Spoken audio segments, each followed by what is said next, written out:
Minggu 23 Mei 2021. Ada seorang teman yang datang kepada saya dan ia curhat akan perihal dirinya. Ia mengatakan bahwasannya ia mencintai temannya sendiri, tapi ia tak berani mengungkapkannya.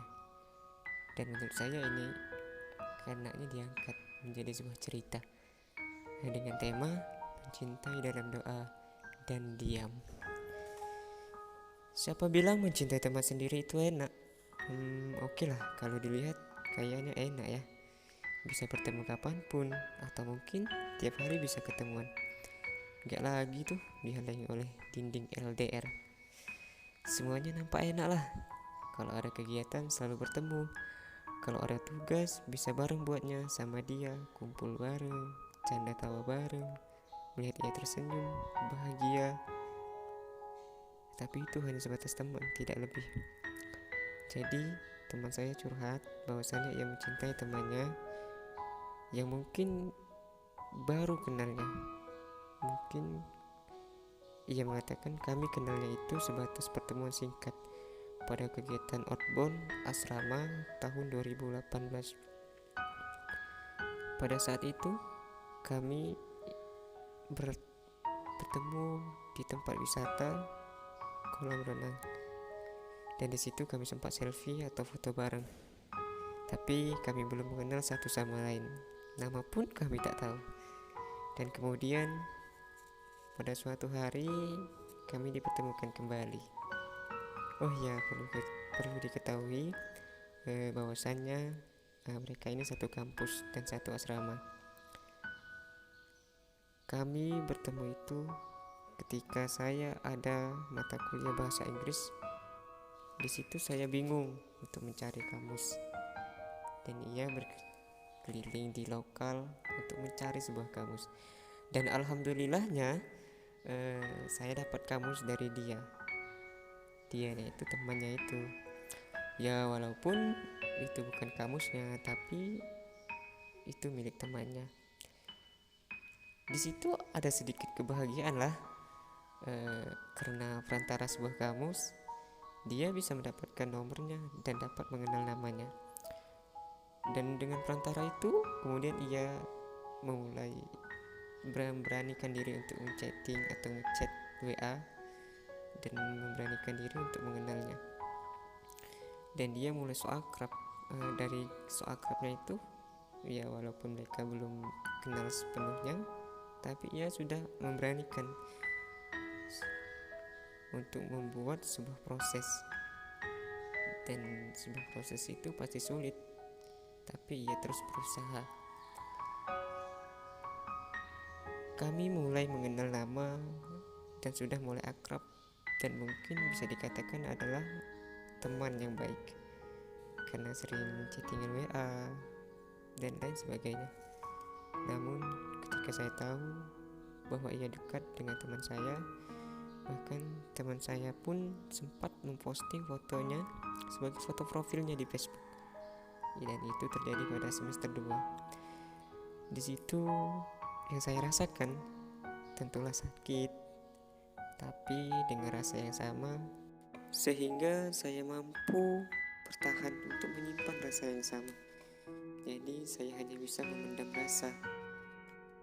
Mereka lama dekatnya, dalam artian mereka itu kayak ada rasa satu sama lain. Di situ saya agak sedikit bisa dibilang jaga jarak lah, agak kendor dalam chattingan, perhatian mungkin bisa dibilang hilang untuk sementara. Di posisi itu baik saya maupun ia hanya penikmat instastory WA, hanya menjadi penonton saja, belum berani untuk memulai pembicaraan lagi. Apalagi saya sendiri tahu kalau ia sudah ditembak oleh teman laki-laki itu. Pada saat itu kami tak pernah lagi berhubungan sampai semester 4. Dan ketika awal semester 4 kami mulai kembali chattingan, saling kabar, dan aku mulai memberanikan diri untuk chat dan hubungi dia. Itu terjadi pada tahun 2020. Masuk di semester 5 awal, saya sudah akrab dengan ia. Bisa dikatakan dekat lah. Ia sering cerita, dan begitu pun sebaliknya. Ya toh walaupun yang memulainya itu aku terus mencari bahan. Aku terus yang membuat dia ketawa. Tapi ya namanya usaha gak apa-apa lah. Di awal chat itu pertamanya nampak biasa lah, belum timbul lagi benih-benih cinta. Namun lambat laun hati yang pernah patah ini luluh akan sebuah perhatian yang mungkin kecil, yang mungkin biasa, hanya karena ditanya sudah makan atau belum, sudah sholat atau belum, dan lain sebagainya. Maka dari hal tersebutlah timbul rasa yang dulunya kecil kini menjadi 1000 cinta. Setelah memulai masa-masa semester 5, kita masuk di fase semester 6. Semester yang harus dikekang untuk mencari masalah. Ya mungkin masalah hidup saja sudah begitu berat. Di situ kami disuruh untuk mencari masalah. Di fase ini perhatian saya hanya tertuju padanya. Perhatian kami pun nampaknya sudah lebih dari sebagai teman. Tapi di sini saya sadar akan posisi bahwasanya saya hanya teman. Aku selalu sadar akan hal tersebut. Namun saya selalu membanggakan dia di keluarga saya. Di depan orang tua saya selalu bercerita tentang ia. Dan ketika saya menelpon orang tua saya, pasti selalu saya sampaikan salam saya kepadanya. Ya walaupun ia tidak menitip salam. Baik ibu maupun bapakku sudah mengenal namanya dan tahu asalnya itu dari mana. Ketika suatu hari saya sadar bahwa saya mulai mencintai teman saya sendiri, hal itu saya buktikan dengan perbuatan dan sikapku. Ya begitulah, tapi ia belum sadar. Tapi saya hanya mampu memendamnya. Yang bodohnya aku, karena saya takut ketika saya mengungkapkan rasa, takut ditolak dan takut ia malah menjauh dari saya. Jadi saya hanya bisa memendam rasa dan diam. Namun di situ saya selalu berpikir positif dan selalu berdoa ketika selesai sholat. Dan walaupun sholat saya itu bolong-bolong. Ketika saya sholat, saya hanya satu yang saya minta kepada Allah. Jika ia jodohku, maka tolong dekatkanlah. Dan jika ia bukan jodohku, atau bukan jodoh hambamu ini, maka ya Allah berikanlah yang terbaik buat dirinya. Pada suatu ketika, saya pernah pulang bareng dengannya. Ya Allah rasanya duduk di sampingnya, ngobrol dari awal, dari berangkat sampai ke rumahnya. Dan saya tahu bahwasannya ini orang yang tidak tahan dalam mobil. Di situ saya berusaha untuk bertahan hanya untuk demi dirinya, menemaninya untuk ngobrol.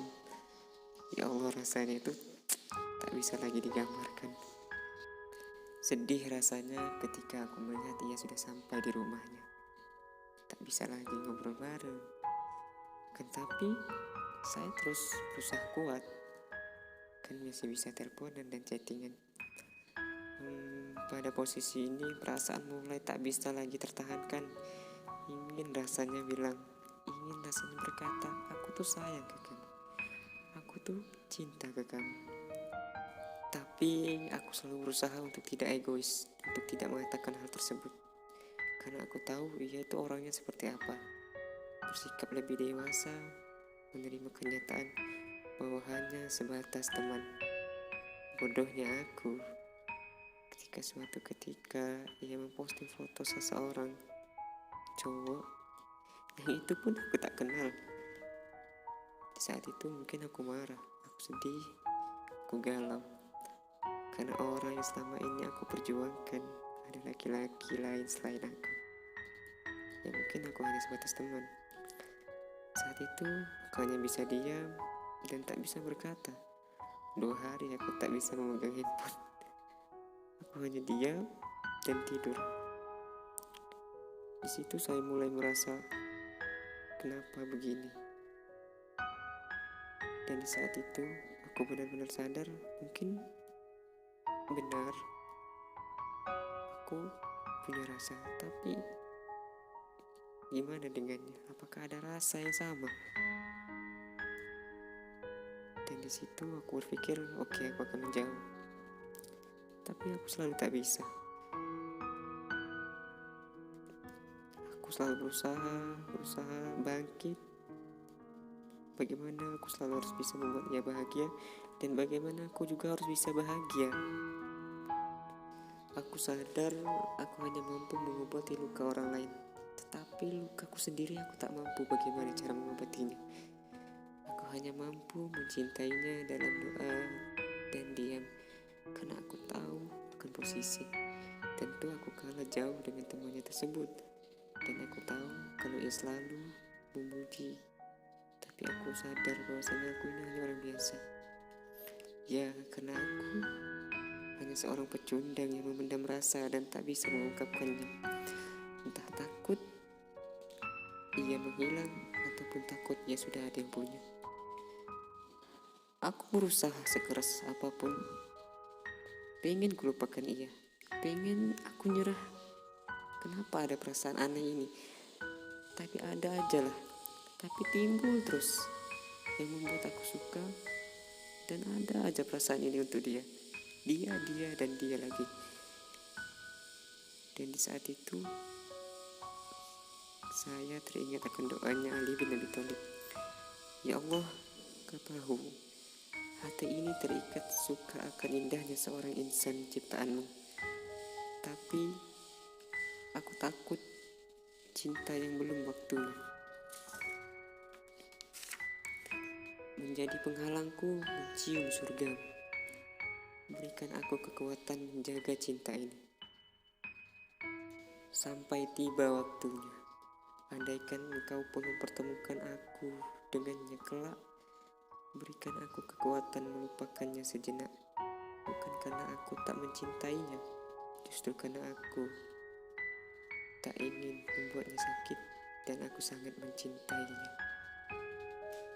Mungkin itu sedikit penggalan cerita dari teman saya, yang mana ia mencintai temannya sendiri, tapi ia tak berani mengungkapkannya karena ia takut akan 2 hal. Yang pertama, kalau ia mengungkapkan rasa, ia takut ditolak. Dan yang kedua, ia takut temannya itu menjauhi dirinya dan akan menjadi suasana yang berbeda. Mungkin itu pendapat yang benar. Jadi, terima kasih atas perhatiannya.